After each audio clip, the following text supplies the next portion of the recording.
O Afonso Pena é filho de um português com uma mineira de Santa Bárbara, do interior de Minas Gerais. Meu grau de parentesco é que eu sou sobrinho bisneto de Afonso Pena. Significa que o meu bisavô, que é pai do meu avô, que é pai do meu pai, era irmão do Afonso Pena. Meu nome é Afonso Augusto Moreira Pena e tenho orgulho e responsabilidade de ser homônimo e bisneto do presidente Afonso Pena. Já na segunda década pós-proclamação da República, ele então postula a presidência da República. A biografia do presidente Afonso Augusto Moreira Pena, o 7º presidente da República, o primeiro que Minas deu ao Brasil, é algo de extraordinariamente rico. Contamos uma história, a história de Afonso Pena através de poesias, né, que foi apresentada até na Academia Municipalista de Letras de Belo Horizonte. Estamos na casa onde nasceu o ilustre filho de Santa Bárbara, o presidente Afonso Pena. Ele foi sepultado na mesma casa onde ele nasceu, onde foi feito um mausoléu no dia de exatamente 100 anos do seu falecimento.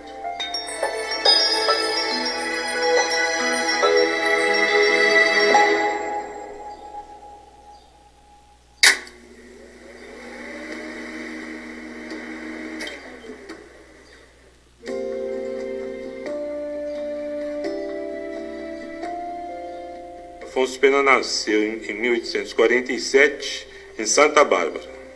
Passou sua infância lá, como toda criança, brincava pelos rios, nadava nos ribeirões da fazenda, gostava de pescar, ia atrás do circo.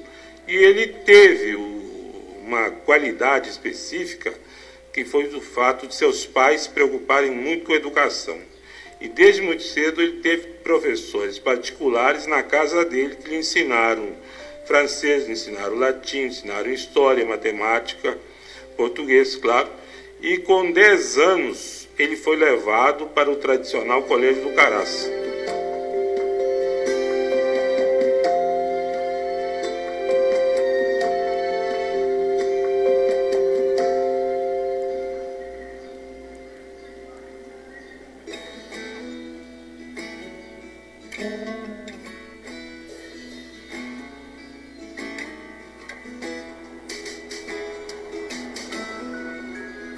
O Afonso Pena, que frequentava essa casa, era uma criança, né?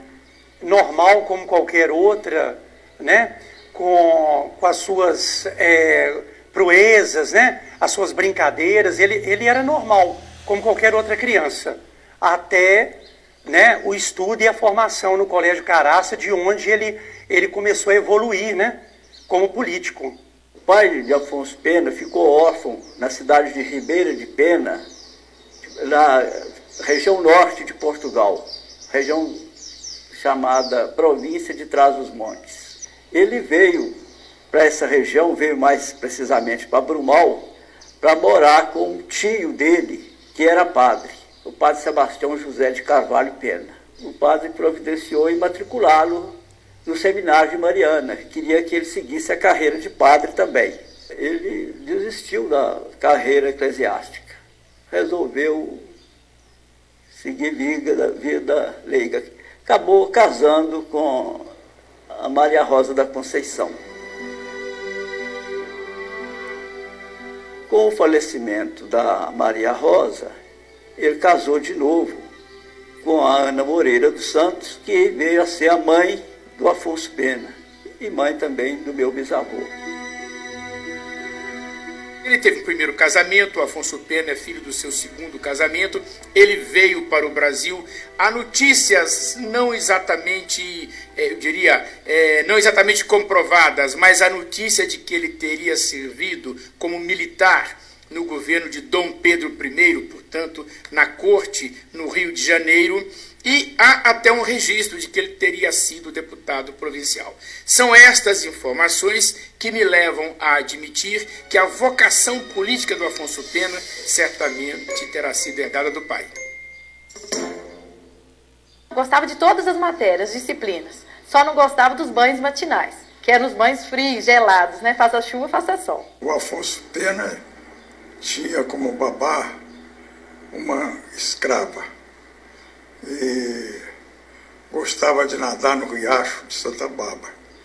Aí a mãe de Afonso Pena pediu a escrava para buscá-lo e trouxe Afonso Pena para casa e aí falou para a mãe: mamãe, meu pai me ensinou que todos nós precisamos saber nadar e fazer política. Afonso Pena, governador de Minas, logo após a proclamação da República, ainda a capital em Ouro Preto, ele vai conduzir o processo, então, de mudança da capital para Belo Horizonte. Eu dividiria a vida do nosso mineiro ilustre em 3 partes. A primeira parte, a sua vivência em Santa Bárbara, a sua passagem pelo Caraça, responsável por sua formação básica, e a sua ida para São Paulo, onde ele estudou o curso de Direito, fazendo lá também, no Largo de São Francisco, o seu doutoramento. É a primeira fase. A segunda fase, digamos, da vida do Afonso Pena, eu consideraria a figura do advogado, a figura do professor, a figura do jurista. E uma terceira fase, uma terceira compreensão, um terceiro tranche da sua vida pessoal, a sua vida política, a sua vida de deputado e de senador, de conselheiro do Império, de governador ou presidente do Estado de Minas Gerais e culminando com a presidência da República, em cujo cargo ele faleceu. Afonso Pena ingressou na tradicional Faculdade de Direito de São Paulo, ao Largo de São Francisco, em 1866. Ele teve por colegas de turma Castro Alves, Rui Barbosa, Joaquim Nabuco, Rodrigues Alves, e ele se juntou com essa turma toda, além dos muitos mineiros que tinham a única opção de ir para São Paulo estudar, e lá, influenciado pelo pensamento de tantos outros abolicionistas, ele desenvolveu ainda mais o seu espírito abolicionista, lutar contra a escravatura. Quando ele foi visitar a mineração de ouro, por indicação do pai, e lá chegando, ele verificou que escravas grávidas trabalhavam no serviço da mineração de ouro. Então ele falou com o feitor, e o feitor respondeu: é assim mesmo, senhorzinho. Aí quando ele chegou em casa, ele comentou com o pai e disse que não era justo que as escravas grávidas trabalhassem em serviços penosos, mas apenas deveriam fazer serviços domésticos. Mais tarde, e como ministro da Justiça, Afonso Pena subscreveu a lei dos sexagenários, de modo que ele participou ativamente do término da escravidão no Brasil, da abolição da escravatura no Brasil. Eu, como professora, eu já trabalhei, né, em sala de aula com o tema Afonso Pena, que era o centenário de presidência. Então, já tentei estudar junto com os alunos a história desse santa barbarense, que foi ilustre, né, que tem uma história muito bonita em relação à vida familiar, social, né, educacional, política, e que serve, né, de exemplo. Claro, por consequência do que se viveu no Brasil em termos políticos, que estar juntos de Rodrigues Alves, de Castro Alves, de Rui Barbosa, é claro que a influência terá sido marcante, porque há notícias de que eles escreviam com muita frequência no noticioso da própria faculdade. Isto naquela época, nós estamos falando aí ainda da segunda metade, depois de 1870, 1880, A advocacia de então era uma advocacia, sobretudo no interior de Minas Gerais, cidade pequena, relativamente pequena mesmo para a época. A advocacia era muito artesanal e muito feita no contexto das relações sociais também. Como era um homem bom, de coração bom, um homem, sobretudo, de muita convicção religiosa, católico, e, portanto, com essa postura de servir, de ajudar, de ser misericordioso com as agruras, né, da população mais pobre, é muito possível, é muito provável que ele tenha feito muita advocacia gratuita, que ele tenha atendido muito àqueles que necessitavam. E ele, então, pega um dos seus bens, ele não tinha grande patrimônio, e destina à construção da Faculdade de Direito, da primeira sede dessa faculdade, e cria, efetivamente, a Faculdade Livre de Direito, que era o nome que ela tinha à época. Essa, não à toa, é a Casa de Afonso Pena. Foi uma ideia liderada por ele desde o começo, foi uma ideia encabeçada por ele, depois trazida para Belo Horizonte, e ele foi a pessoa que esteve à frente dela nos seus períodos de maturação mesmo, de formação da instituição. Então, é a Casa de Afonso Pena.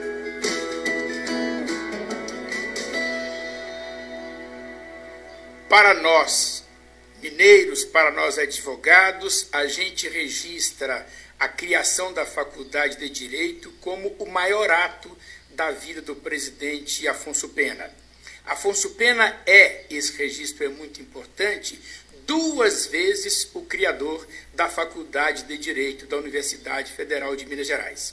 O Afonso Pena, governador, criou a Faculdade Livre de Direito em Ouro Preto, e dela foi professor. Já ex-governador, como advogado, prestou um grande trabalho ao Estado de Minas, numa demanda de fronteira, ao que parece, com o Estado do Espírito Santo.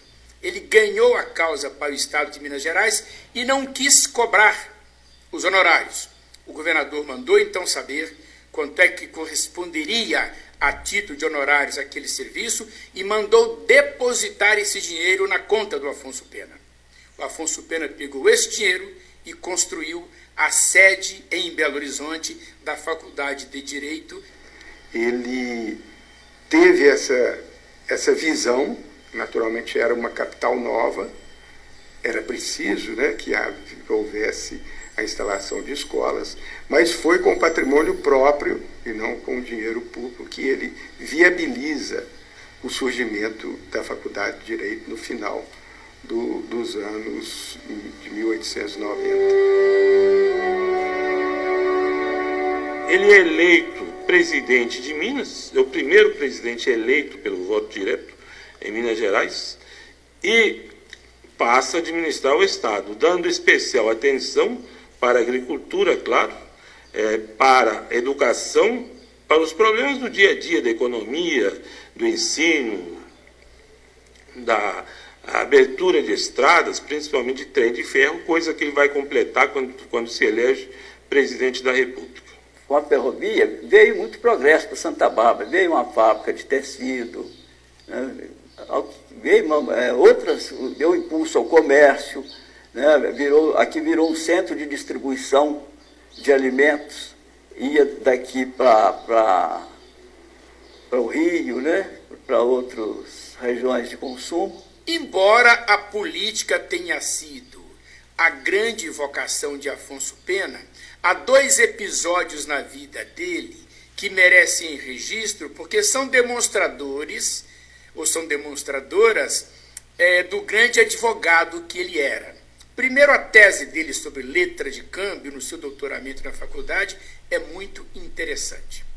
Segundo, com a proclamação da República, ele chegou a abandonar a política e voltou para Santa Bárbara para exercer a advocacia. Aí os 2 partidos políticos, A propósito da feitura da Constituição do Estado de Minas Gerais, o convocaram. Ele não só foi constituinte em Minas Gerais, como em seguida foi o governador da harmonização, o governador da conciliação, porque ele foi eleito governador pelas duas partes politicamente contrárias à época. O Afonso Pena, governador do estado, levou o Congresso Mineiro para Barbacena, terra de sua mãe, e lá é que foi assinado o ato de criação da Cidade de Minas, no Curral del Rei, hoje a nossa Belo Horizonte. Foi uma análise técnica que foi feita para a escolha do local e depois a própria criação da cidade, o planejamento urbanístico, foi feito sob os auspícios de Afonso Pena.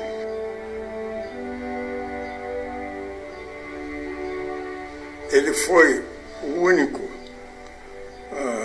que, após a eleição e antes da sua posse no Congresso Nacional, presidido pelo Rui Barbosa, ele foi o único a visitar todas as regiões do país. Inclusive, esteve até com o Padre Cícero, no Nordeste. Em cada região, ele procurava saber as demandas, enfim, as necessidades de cada região, de cada cidade. Pela história que nós temos de Afonso Pena, a vida inteira, em 2 anos e 7 meses que ele teve no governo, ele rodou o Brasil inteiro e deixou pontos marcantes em todas as partes do Brasil, né, com suas ações, deixando transparência, competência e ética. Todas as informações relacionadas à vida do presidente Afonso Pena vocês vão encontrar aqui neste casarão. Também uma história interessante é o translado, né, do mausoléu que se encontrava no cemitério São João Batista, no Rio de Janeiro, para a casa onde ele nasceu. Está aqui, né? Os restos mortais, né, que vieram em urnas, em 2 urnas pequenas, que foi feita uma cerimônia, depois de ser remontado de novo o mausoléu, foram colocados aqui na casa onde ele nasceu. Eu não sei se terá sido exatamente o desejo dele, mas depois, posteriormente, quando se tomou a decisão de levar os despojos, foi encontrada alguma correspondência dele, uma carta.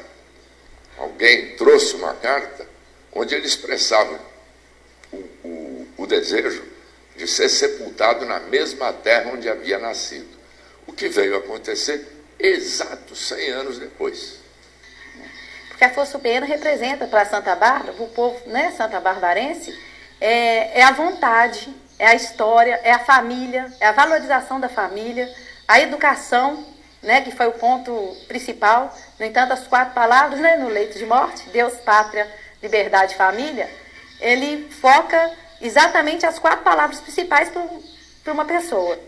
Santa Bárbara tem muito orgulho desse filho ilustre, Afonso Pena. Eu nasci em Santa Bárbara, lá estudei no Grupo Escolar Afonso Pena, passei pela escola estadual que tem o nome de Afonso Pena, saí, é verdade, para estudar no seminário, tive uma passagem pelo Caraça, mas na verdade os meus estudos principais foram com os padres salesianos, mas o que é importante dizer é que Santa Bárbara viveu por um longo período à sombra, não é, rendendo permanente homenagem a Afonso Pena. Na realidade, esta casa, antes de ser memorial, ela foi hotel dos viajantes, ela foi empório.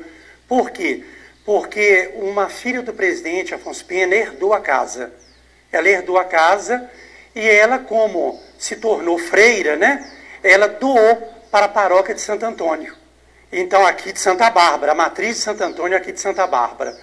O que acontece? E aí a matriz alugava para escola, já foi CUT, já foi um punhado de coisa que funcionou aqui. Boate, né, nos anos 80, até que a Prefeitura Municipal de Santa Bárbara entra num acordo com a paróquia de construir uma pastoral que funcionava aqui, né, também, e a paróquia fazer a doação da casa para que fosse feito o memorial. E assim foi feito.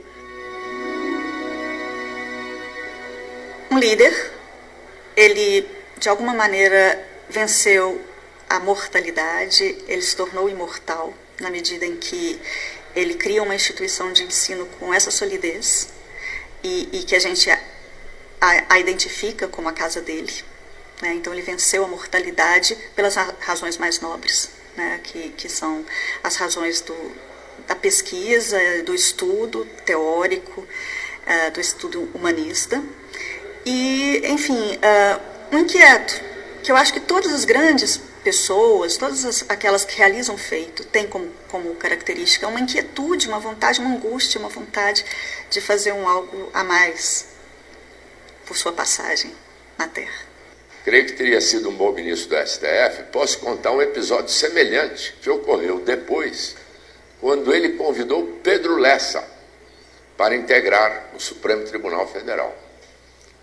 E, diante da resistência do Pedro Lessa, que tinha a maior banca de advocacia do estado de São Paulo, embora fosse mineiro de origem, o Afonso Pena lhe teria dito: estou cumprindo o meu dever ao nomeá-lo, e o senhor saberá também como cumprir o seu.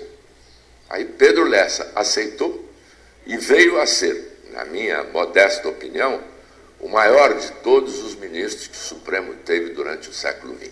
Afonso Arinos de Melo Franco, que foi chanceler da República, foi chanceler nos anos 60, escreveu uma preciosa biografia de Afonso Pena. E ele esclarece um fato que ficou meio nebuloso durante algum tempo, que foi a altercação que Afonso Pena teve, enquanto presidente da República, com o seu ministro da Guerra, que era o Marechal Hermes da Fonseca. Então, algumas fontes diziam que teria havido um bate-boca e que o Marechal Hermes teria jogado a espada no chão. E o Afonso Arinos de Melo Franco desmente isso. Diz que a conversa foi em tom duro, porém respeitoso. O fato é que Hermes da Fonseca demitiu-se e 2 dias depois o Afonso Pena morreu. O Afonso Pena morreu no exercício da presidência. Sobre a sua morte, ele morreu de influenza, ao que parece uma gripe forte que se abatera sobre os moradores no Rio de Janeiro, mas os registros dizem mais. Uns dizem que ele teria morrido de desgosto pelo falecimento de seu filho meses antes do seu próprio falecimento. Ele fez 3 pedidos. Ele gostava de ver o sabiá cantando na laranjeira, né, sobre o pé da laranjeira. No cemitério de São João Batista, esse pedido não pôde se realizar. Não existia esse pé de laranjeira. Aí, quando foi transladado para cá, foi plantado do lado do túmulo um pé de laranjeira, no qual todas as manhãs realmente fica cheio de passarinhos, sabiás, cantando. Outro, que ele não queria ser sepultado sozinho, né? Aí foi sepultado Dona Guilhermina e 3 filhos dele. Outro é que ele queria que houvesse o hasteamento da bandeira. Então, em cima, né, das colunas do túmulo, existe uma bandeira do Brasil.